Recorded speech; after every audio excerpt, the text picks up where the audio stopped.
जय हिंद दोस्तों।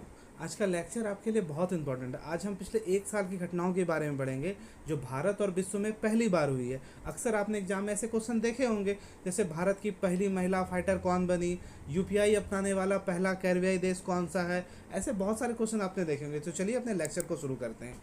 हमारा पहला क्वेश्चन है, भारतीय यूपीआई को अपनाने वाला पहला कैरिबियाई देश कौन सा है। आप एक बार वीडियो को रोक के अपने आंसर को सोच सकते हो, फिर वीडियो को चालू करके देख लेना आप। ठीक है, देखिए इसका आंसर है त्रिनाद और टोबैगो। मैं आपको डेट बता रहा हूँ ताकि आपको पता रहे कि कब हुआ था। एग्जाम में अगर डेट दे के पूछे तो भी आप बता सको।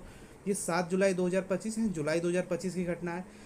त्रिनाद और टोबैगो ने सिर्फ हमारा यूपीआई नहीं अपनाया, उसने डिजी लॉकर और ई साइन को भी अपनाया। और एक खास बात आपको यहाँ पे बताते हैं, स्टैटिक वाले पॉइंट में यूपीआई से जुड़ा है। भारत का यूपीआई अपनाने वाला दुनिया का पहला देश कौन सा है? भूटान, जो जुलाई 2021 में अपनाया था। आपने कहीं कहीं पे नेपाल भी पढ़ा होगा, तो मैं भूटान और नेपाल में आपको डिफरेंस बता देता हूँ। भूटान ने कहा कि जो इंडियन भूटान जाएंगे वो यूपीआई यूज कर सकते हैं। और नेपाल ने कहा कि इंडियन आएंगे वो तो यूपीआई यूज करेंगे ही, पर मेरे देश के लोग भी यूपीआई ही यूज करेंगे। तो इसलिए आपको कहीं कहीं पे दे सकता है नेपाल। तो नेपाल याद रखिएगा, उसने हम भारतीयों के लिए तो यूपीआई रखा ही कि भारतीय आएंगे और यूज करेंगे, अपने देशों के लिए कि भी यूपीआई रख लिया, हमारा यूज कर लिया। और भूटान ने कहा कि भारतीय आएंगे और यूपीआई यूज करेंगे। तो यहाँ पे जो भी ऑप्शन रहे, जिस तरह का सवाल पूछे आप दोनों मार सकते हो। दूसरा क्वेश्चन है हमारा, देश की पहली पेपरलेस न्यायपालिका किस राज्य में बनी है? देखिए इसका आंसर है सिक्किम। ठीक है, 1 मई, अभी मई का घटना है। सिक्किम हाईकोर्ट से लेकर वहाँ के सभी जिला और अधीनस्थ न्यायालय में कोई कागजी फाइल नहीं होगा। ऐसा फैसला पता है आपको वहाँ क्यों लिया गया? क्योंकि वहाँ पे पहाड़ बहुत है, लोगों को एक पेपर लेने के लिए पहाड़ों को पार कर कर के कोर्ट आना पड़ता था। इसलिए लोग वहाँ फैसला लिया गया कि लोग घर बैठे ही अपना डिजिटलीकरण कर सकते हैं, वहाँ से कोर्ट से निकाल सकते हैं अपना इंटरनेट से, या उस पर पढ़ सकते हैं नेट पे ही अपना। इसलिए किया गया कि घर बैठे ही कीजिए, कागज़ का कोई काम नहीं होगा।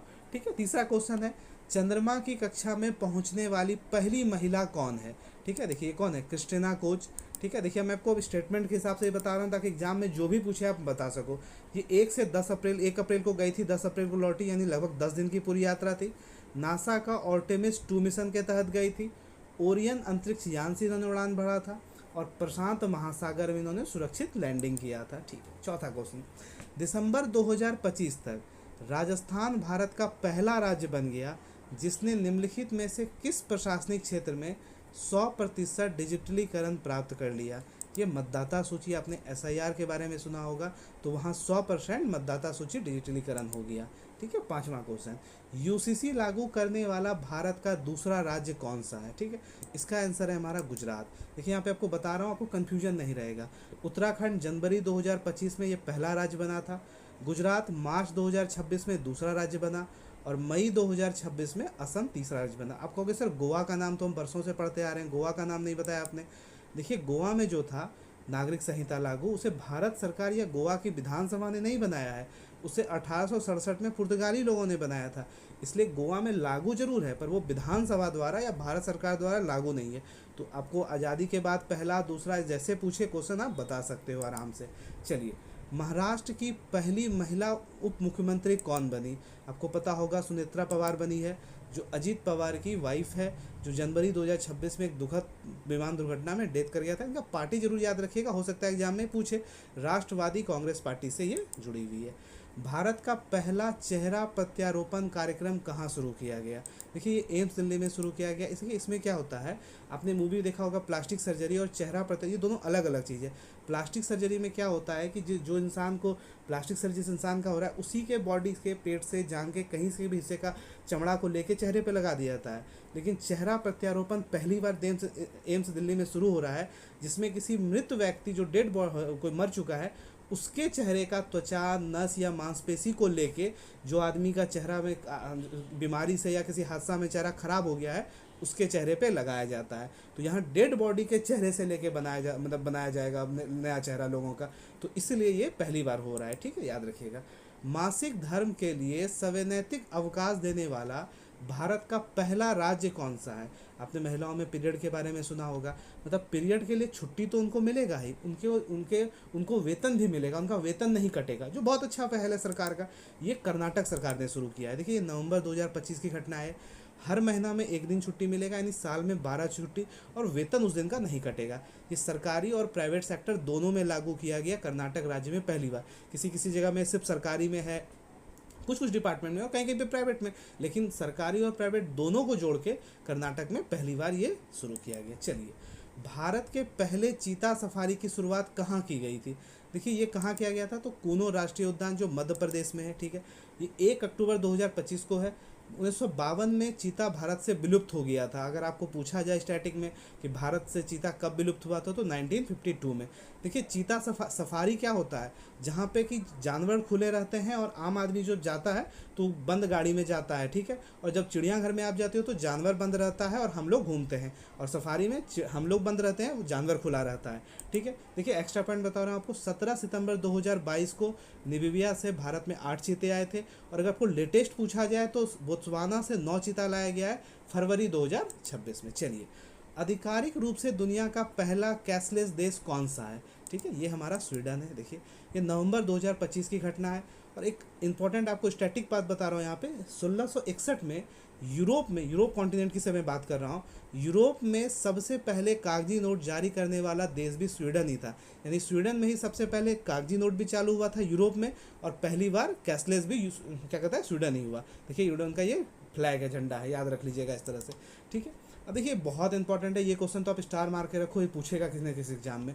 भारतीय नौसेना की पहली महिला फाइटर पायलट कौन बनी है? ये कौन है? आस्था पुनिया है। देखिए यहाँ पे क्या है, महिला फाइटर देख रहे हैं आप, ये लोग क्या पता है आपको, ये जहाज जो समुद्र में आप देखे होंगे, वहाँ से ये फाइटर फ्लाइट लेके जाके लड़ती है दुश्मनों से, ठीक है। तो ये मिग 29 के बारे में आपने पढ़ा होगा, जैसे ठीक है हमने रूस से खरीदा हुआ है, तो ऐसे फाइटर पायलट ये बनी है, ठीक है।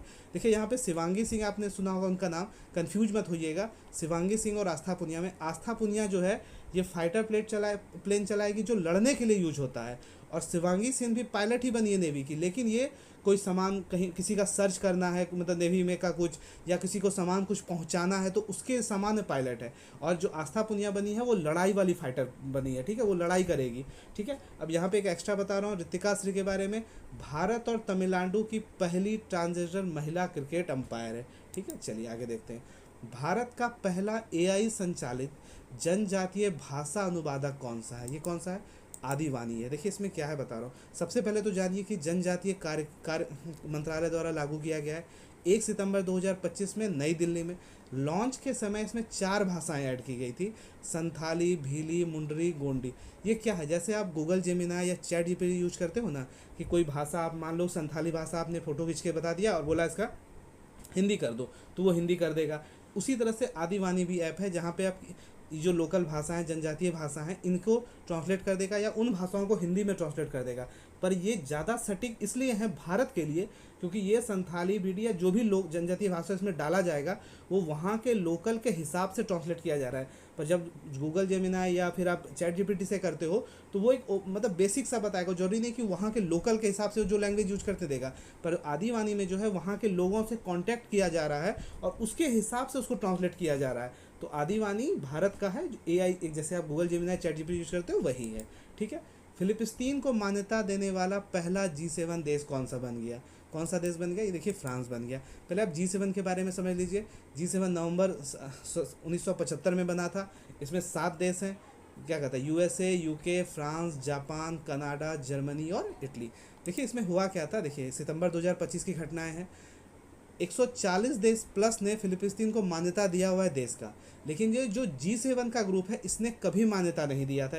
G7 का जो ग्रुप है इसमें जो 7 देश है, इसने इसे देश का मान्यता नहीं माना था।